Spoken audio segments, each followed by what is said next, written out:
ओम शांति। आज 2 अप्रैल 2023 की अव्यक्त मधुर महावाक्य। रिवाज है 18 फरवरी 1994। हेडलाइन है शौमान की स्मृति का स्विच ऑन करने से देवभान के अंधकार की समाप्ति। अब सुनते हैं अव्यक्त महावाक्य विस्तार से।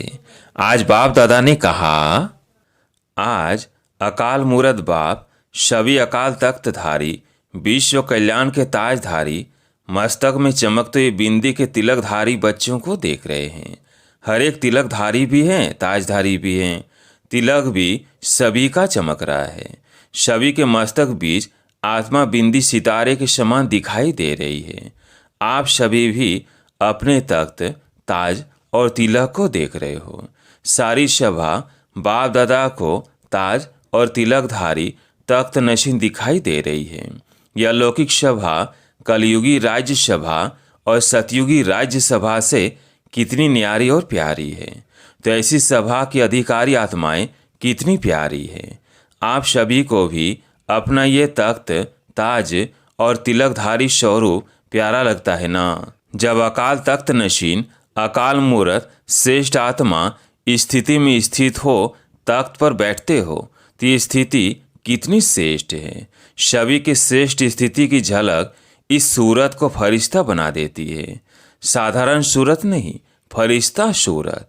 तो फरिश्ता सूरत भी कितनी प्यारी है। फरिश्ते सभी को बहुत प्यारे लगते हैं, क्योंकि फरिश्ता सर्व का होता है, एक दो का नहीं। बेहद की दृष्टि, बेहद की वृत्ति, बेहद की स्थिति वाला है। फरिश्ता सर्व आत्माओं के प्रति परमात्म संदेश वाहक है। फरिश्ता अर्थात सदा उड़ती कला वाला फरिश्ता, अर्थात सर्व का रिश्ता एक बात से जुटाने वाला है। फरिश्ता अर्थात डबल लाइट, दे और दे के संबंध से न्यारा, हल्का। फरिश्ता अर्थात सर्व को स्वयं की चलन और चेहरे द्वारा बाप समान बनाने वाला फरिश्ता, अर्थात सहज और स्वतः अनादि और आदि संस्कार सदा इमर्ज स्वरूप में दिखाने वाला, अर्थात सहज और स्वतः अनादि और आदि संस्कार सदा इमर्ज स्वरूप में दिखाने वाला फरिश्ता, अर्थात निमित्त भाव, निर्वाण स्वभाव और सर्व प्रति कल्याण की श्रेष्ठ भावना वाला। ऐसे फरिश्ते होना। फलक से कहो, हम नहीं होंगे तो कौन होगा। फलक है ना। तो बाप दादा ऐसे फरिश्तों की दरबार देख रहे हैं। सिर्फ इस शौमान में स्थित रहने से देवभान स्वतः ही समाप्त हो जाएगा। बाप देखते हैं कि बच्चे देवभान को छोड़ने की बहुत मेहनत करते हैं। एक देवभान के रूप को छोड़ते हैं तो दूसरा आ जाता है, फिर दूसरे को छोड़ते हैं तो तीसरा आ जाता है। लेकिन छोड़ना सदा मुश्किल होता है और धारण करना सहज होता है। तो बाप दादा कहते हैं कि शौमान में सदा रहो। जहाँ शौमान है वहाँ देवभान आ ही नहीं सकता। तो छोड़ने की मेहनत नहीं करो, लेकिन शौमान में स्थित रहने का टेंशन रखो। और संगम युग पर स्वयं बाप द्वारा कितने अच्छे अच्छे शौमान प्राप्त हैं। प्राप्त करना नहीं है, प्राप्त है। अपने शौमान की लिस्ट निकालो, कितनी बड़ी लिस्ट है। सारे कल्प में कितने भी शौमान अर्थात टाइटल्स किसी भी नामी ग्रामी आत्मा के हो, चाहे राजनेता हो, चाहे अभिनेता हो, चाहे धर्मात्मा हो, चाहे महान आत्मा हो, उनके अगर टाइटल गिनती भी करो तो आपके शौमान की लिस्ट से ज़्यादा हो सकते हैं। और रोज़ सवेरे सवेरे बाप दादा शौमान की स्मृति दिलाते हैं, शौमान में स्थित कराते हैं। रोज़ भी एक नए से नया शौमान स्मृति में रखो, तो शौमान के आगे देवभान ऐसे भागा जाता जैसे रोशनी के आगे अंधकार भाग जाता। न समय लगता, न मेहनत लगती। तो बार बार भिन्न भिन्न देवभान को मिटाने की मेहनत क्यों करते हो। शौमान की स्मृति का स्विच ऑन करना नहीं आता है क्या। कितना भी गहरा काला बादल सूर्य की रोशनी को छिपाने वाला हो, लेकिन आपके पास ऑटोमेटिक डायरेक्ट परमात्म लाइट का कनेक्शन है। डायरेक्ट लाइट है ना। लाइन क्लियर है या लीकेज है। किसका लीक होता है, लेकिन लीकेज हो जाती है। तो डायरेक्ट लाइन कितनी पावरफुल होती है। डायरेक्ट कनेक्शन है, ये इनडायरेक्ट है। सभी की डायरेक्ट लाइन है ना, सभी को डायरेक्ट लाइन मिल गई है। फिर तो एक बादल क्या, सारे बादल आ जाए। अंधकार कर सकते हैं क्या। स्मृति का स्विच डायरेक्ट लाइन से ऑन किया और इतनी लाइट आ जाएगी, जो स्वयं तो लाइट में होंगे ही, लेकिन औरों के लिए भी लाइट हाउस हो जाएंगे। ऐसे होता है ना, अनुभवी हो ना, लेकिन कभी कभी अनुभव को किनारे रख देते हैं। सहारा मिला है, लेकिन कभी कभी सहारे के बजाय किनारे हो जाते हैं। मेहनत लगती है क्या, सदा नहीं लगती, कभी कभी लगती है। स्विच ऑन करना भूल जाते हो क्या। वास्तव में अगर एक मास्टर सर्वशक्तिमान का सम्मान भी याद हो तो मेहनत की कोई बात ही नहीं है। मार्ग मेहनत का नहीं है, लेकिन हाईवे के बजाय गलियों में चले जाते हो, वह मंजिल के निशाने से और आगे बढ़ जाते हो, तो लौटने की मेहनत करनी पड़ती है। बाप दादा सदा अपने स्नेह और शैयों की गोदी में बिठाकर मंजिल पर ले जा रहे हैं। गोदी में बैठकर मंजिल पर पहुंचने में मुश्किल क्यों होता है। स्नेह और सैयों के गोदी से निकल कभी और आकर्षण खींचती है, तो चक्कर लगाने निकल जाते हैं, थक भी जाते हो, फिर मेहनत भी महसूस करते हो। तो इस वर्ष क्या करेंगे। मेहनत समाप्त, मोहब्बत में लव में लीन हो जाओ। लवलीन हो हर कार्य करो। जो लीन होता है उसको और कुछ दिखाई नहीं देता, आकर्षित नहीं करता, तो लव में रहते हो। ऐसा कोई होगा जो कहे मुझे बाप से प्यार नहीं है, लव नहीं है। सभी का लव है ना, लेकिन कभी लव में रहते हो, कभी लव में लीन रहते हो। नहीं तो देखो, मन बुद्धि द्वारा स्थिति में बाप का सर्व संबंधों से साथ है, साथ भी है, और सेवा में बाप हर समय साथी है। तो स्थिति में साथ है और सेवा में साथी है। जहाँ सदा साथ भी है और साथी भी है, तो वहाँ क्या मुश्किल है। परमात्मा की महिमा ही है मुश्किल को सहज करने वाला। ऐसे बाप आपके साथ है और साथी है, तो मुश्किल हो सकता है। फिर क्यों मुश्किल करते हो। समय प्रमाण बाप स्वयं हर बच्चे को सर्व संबंधों की ऑफर करते हैं। जैसा समय वैसे संबंध से साथ रहो, वह साथी बनाओ।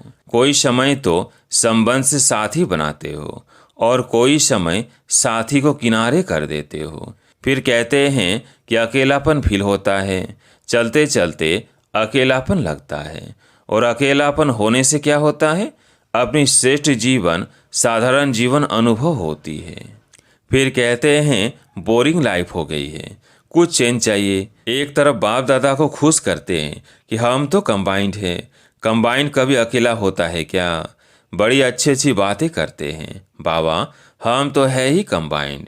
फिर 15 से 20 वर्ष बीतता तो कहते हैं चेंज चाहिए, अकेले हो गए हैं। वैसे भी देखो, दुनिया में अगर चेंज चाहते हैं तो कोई सागर के किनारे पर जाकर सो जाते हैं, कोई मनोरंजन में चले जाते हैं, डांस करते हैं, कोई गीतों की मौज में मौज मनाते हैं, कोई कंपनी या कंपनियन का साथ लेते हो। यही करते हो ना, खेल करते हो। खेलों की दुनिया में बगीचे में चले जाते हो। यहाँ ज्ञान सागर का किनारा है, यह भूल जाते हो। अगर सागर पसंद है तो सागर के किनारे बैठ जाओ। बाप ज्ञान सागर है ना, बाप कंपनियन नहीं है क्या। उससे मज़ा नहीं आता है कि समझते हो बिंदी से क्या मजा आएगा। आप सभी को सदा बहलाने के लिए तो ब्रह्मा बाप भी अव्यक्त हुए, लेकिन यहाँ तो सदा का साथी चाहिए ना। जब भी अपने को अकेलापन अनुभव करो तो उस समय बिंदु रूप नहीं याद करो, वो मुश्किल होगा, उससे बोर हो जाएंगे। लेकिन अपने ब्राह्मण जीवन की भिन्न भिन्न समय की रमणीक अनुभव की कहानियाँ स्मृति में लाओ। अनुभव की कहानियों का किताब सभी के पास है। जब बोर हो जाते हैं तो नॉवेल्स पढ़ते हैं ना, तो आप अपनी कहानियों का किताब खोलो और उसे पढ़ने में बिजी हो जाओ। अपने सम्मान की लिस्ट को सामने लाओ, अपने प्राप्तियों की लिस्ट को सामने लाओ। ब्राह्मण संसार के विचित्र प्रैक्टिकल कहानियों को स्मृति में लाओ। जैसे अपने को चेंज करने के लिए समाचार पत्र पढ़ने का भी आधार लेते हैं, तो ब्राह्मण संसार के कितने अलौकिक समाचार आदि से अब तक देखे हैं व सुने हैं। समाचार पत्र भी आपके पास है। कईयों को पेपर पढ़ने के बिना चैन नहीं आता है। पेपर भी आपके पास है, पेपर पढ़ो। डांस और शायद तो जानते ही हो, बिना थकावट के डांस करते हो। मन मनाव होना ही सबसे बड़ा मनोरंजन है, क्योंकि सर्व संबंधों का रस व अनुभूतियां करना ही मन मना भाव है। सिर्फ बाप के रूप में या विशेष 3 रूपों के संबंध से अनुभव नहीं है, लेकिन सर्व संबंधों के स्नेह का अनुभव कर सकते हो। संबंधों से याद तो करते हो, लेकिन फर्क क्या हो जाता है? एक है दिमाग से नॉलेज के आधार पर संबंध को याद करना, और दूसरा है दिल से उस संबंध के स्नेह में, लव में लीन हो जाना। आधा तो करते हो, बाकी आधा रह जाता है। इसलिए थोड़ा समय तो ठीक रहते हो, थोड़े समय के बाद सिर्फ दिमाग से ही संबंध को याद किया तो दिमाग में दूसरी बात आने से दिल बदल जाता है। फिर मेहनत करनी पड़ती है। फिर क्या कहते हो? हमने याद तो किया, बाबा मेरा कंपनियन है, लेकिन कंपनियन ने तोड़ तो निभाई नहीं, अनुभव तो कुछ हुआ नहीं। ये दिमाग से याद किया, दिल में स्नेह को समाया नहीं। जब भी कोई बात दिमाग में आती है तो निकलती भी जल्दी है, लेकिन दिल में समा जाती है तो उसको चाहे सारी दुनिया भी दिल से निकालना चाहे तो भी नहीं निकाल सकती। तो सर्व संबंधों को समय प्रमाण, जिस समय जिस संबंध की आवश्यकता है फ्रेंड की, और याद करो बाप को, तो मज़ा नहीं आएगा।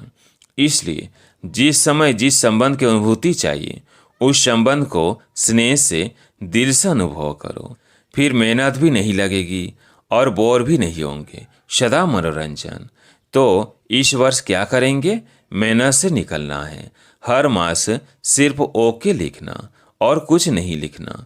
ओके से समझ जाएंगे कि मेहनत से निकल गए। लंबे लंबे पत्र नहीं लिखना, नहीं तो कहते हैं कि पत्र तो लिखा, जवाब नहीं मिलता। ऐसे नहीं है कि आपके पत्र पहुंचते नहीं हैं। पत्र लिखना शुरू करते हो और वहाँ कंप्यूटर में पहले आ जाता है, पोस्ट में पीछे पहुंचता है। वैसे बाप दादा इतने लंबे पत्रों का रोज की मुरली में सबको जवाब देता है। रोज पत्र लिखते हैं। इतना लंबा पत्र कोई लिखता है? तो इतने अपने सम्मान को देखो। परमात्मा का कितना प्यार है, आप सब से परमात्मा का प्यार है, तब पत्र लिखते हैं, अर्थात मुरली में उत्तर भी देते हैं और याद प्यार भी देते हैं। और कोई भी क्वेश्चन उठता है या कोई भी समस्या सामने आती है तो मुरली से रेस्पॉन्स मिलता है। तो फिर कभी शिकायत नहीं करना कि उत्तर नहीं आया। बाकी अच्छा करते हो। जो दिल में बात आती है वह बाप के आगे रखना, अर्थात दिल से निकाल दिया, वो भले करो लेकिन शॉर्ट लिखो। पत्र जब लिखते हो तो उसी समय दिल तो हल्की हो जाती है ना, क्योंकि दे दिया ना। फिर दूसरे दिन की मुरली उस विधि से देखो कि जो मैंने पत्र लिखा उसका उत्तर क्या है, रेस्पॉन्स मिलता तो है ना।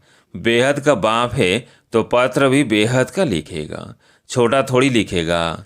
बाप दादा ने देखा कि चारों ओर के डबल विदेशी बच्चे सेवा में अच्छी लगन से लगे हुए हैं। एक एक को देखते हैं तो हर एक दो से प्यारे लगते हैं। अगर नाम लेंगे तो कितने नाम लेंगे। इसलिए सभी अपने नाम से विशेष सेवा के रिटर्न मुबारक स्वीकार करना। नाम लेना शुरू करेंगे तो माला बनानी पड़ेगी, लेकिन माला की सभी मणि के बाप दादा के सामने हैं। समय प्रति समय सेवा बेहद की और सफलता संपन्न होती जा रही है। वर्तमान समय विशेष विदेश में 2 सेवाओं का रिजल्ट अच्छा प्रत्यक्ष हुआ। अनेक प्रकार की सेवाएं तो चलती ही रहती हैं, लेकिन विशेष एक ये ग्लोबल बुक जो मेहनत करके तैयार किया है, उसके निमित्त चारों ओर विशेष आत्माओं का संबंध संपर्क में आना सहज हो गया। तो जिन बच्चों ने दिल व जान सीख व प्रेम से समय दिया, सहयोग दिया, उसके प्रत्यक्ष फल सेवा के निमित्त आत्माओं को बाप दादा पदम गुण मुबारक दे रहे हैं। और साथ साथ जो भी डायलॉग हुआ रिट्रीट किया उसकी रिजल्ट भी पहले से अच्छी रही। और सभी देश वालों ने इसमें जो सहयोग दिया उन सब को ही मुबारक। लक्ष्य अच्छा रखा तो चारों ओर अभी इस 2 प्रकार की सेवा की अच्छी धूमधाम चल रही है और आगे भी चलती रहेगी। बाप दादा को याद है कि पहले विदेश से वीआईपीज तो छोड़ो, आईपीज लाना भी मुश्किल लगता था और अभी तो सहज लगता है ना। तो ये सेवा का प्रत्यक्ष फल है। और कितनों की दुआएं मिली। जिसके हाथ में बुक जाता है उन सब की दुआएं किसके खाते में जमा होती है? जो निमित्त बनते हैं, चाहे देने की सेवा, चाहे बनाने की सेवा, चाहे आइडिया निकालने की, चाहे लिखने की, सबको दुआएं मिलती है। तो कितनी दुआएं मिल रही है? बहुत दुआएं मिलती है। आप सिर्फ रिसीव करो। अपने में ही बिजी रहते हो तो दुआएं रिसीव नहीं करते हो। और जो भी आईपीज या वीआईपी संपर्क में आते हैं तो ये कितनों का अनुभव सुनाएंगे। तो उन सभी की दुआएं ब्राह्मण आत्माओं को बहुत बहुत प्राप्त होती हैं। अगर दुआएं रिसीव करो तो भी संपन्न तो हो ही जाएंगे। बुक भी अच्छा निकाला और ये प्रोग्राम भी बहुत अच्छा है। और भारत वालों की विशेष सेवा अभी कार यात्रा की चल रही है। बिजनेस विंग के भाई बहनों ने 11 कारों की एक रैली राजकोट से बॉम्बे तक निकाली है, जिसमें अनेक प्रकार की सेवाएं हो रही है। उसकी भी रिजल्ट बहुत अच्छी निकल रही है। और आगे एक भी निमित्त बन गए तो अनेकों के भाग्य जगाते रहेंगे। तो ये भी सेवा की रिजल्ट अच्छी दिखाई दे रही है। जो भी इस सेवा में निमित्त है उमंग उत्साह से बढ़ रहे हैं, उन सभी को भी चारों ओर के भारतवासी बच्चों को, सहयोगी बच्चों को, निमित्त बच्चों को बाप दादा मुबारक दे रहे हैं। मेहनत नाम मात्र और सफलता ज़्यादा। अब ऐसी सेवा के प्लान बनाओ। इस सेवा में भी यह दिखाई देता है कि मेहनत कम, रिजल्ट ज़्यादा। ऐसे विदेश के दोनों प्रोग्राम में भी ऐसे हैं। अच्छा, देश विदेश के सर्व सेवा में उमंग उत्साह से आगे बढ़ने वाले, अथक बन औरों को दान वरदान देने वाली आत्माओं को, चारों ओर के बाप के सर्व संबंध के लव में लीन रहने वाली लवलीन आत्माओं को सदा सहज अनुभव करने, औरों को भी सहज अनुभव कराने वाली सहज योगी आत्माओं को सदा स्वयं को सम्मान द्वारा सहज देभान से मुक्त करने वाली जीवन मुक्त आत्माओं को सदा बाप को साथ अनुभव करने वाले और साथी अनुभव करने वाले समीप आत्माओं को बाप दादा का याद प्यार और नमस्ते। आज का वरदान है अपने आदि और अंत दोनों स्वरूप को सामने रख खुशी व नशे में रहने वाले स्मृति स्वरूप भव। जैसे आदिदेव ब्रह्मा और आदि आत्मा श्री कृष्ण दोनों का अंतर दिखाते भी साथ दिखाते हो, ऐसे आप सब अपना ब्राह्मण स्वरूप और देवता स्वरूप दोनों को सामने रखते हुए देखो कि आदि से अंत तक हम कितनी श्रेष्ठ आत्माएं रही है। आधा कल्प राज्य भाग्य प्राप्त किया और आधा कल्प माननीय पूजनीय श्रेष्ठ आत्मा बने। तीसरी नशे और खुशी में रहने से स्मृति स्वरूप बन जाएंगे। आज का स्लोगन है, जिनके पास ज्ञान का था धन है उन्हें संपन्नता की अनुभूति होती है। जिनके पास ज्ञान का था धन है उन्हें संपन्नता की अनुभूति होती है। अच्छा, ओम शांति।